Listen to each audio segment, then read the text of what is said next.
Hi, this is Eric Dein with Room Now from ACR Convergence Day 2. I'm here with Dr. Harry Hurley, who just gave a presentation in the Scleroderma oral abstracts about single versus double lung transplants for patients with systemic autoimmune disease, ILD.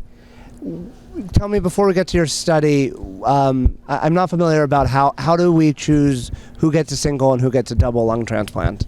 It's a great question, and it's a constant area of scrutiny.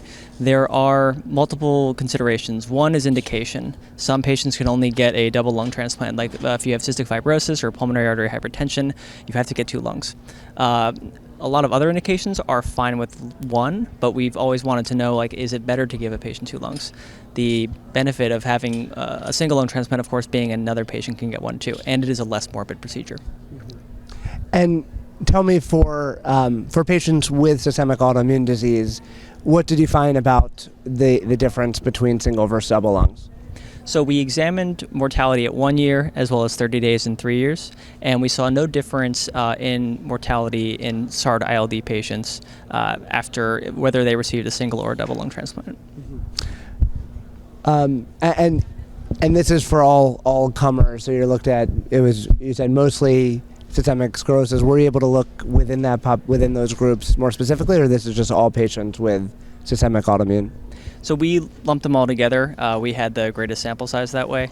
I had done some, didn't present it, but I had done some subgroup analyses, and they seem pretty consistent. Mm-hmm. And so that's reassuring that that patients may not need the second lung, and so if you're counseling a patient, that hopefully that can help them get lungs sooner, or at least have more lungs available for our patients that need them. So I think that would be really useful for our transplant patients.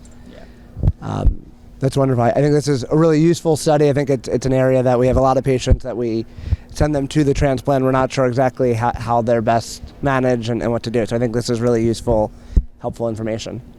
Thank you very much. Thanks for having me. So look for Room Now for more coverage throughout ACR Convergence and beyond, and for information about scleroderma.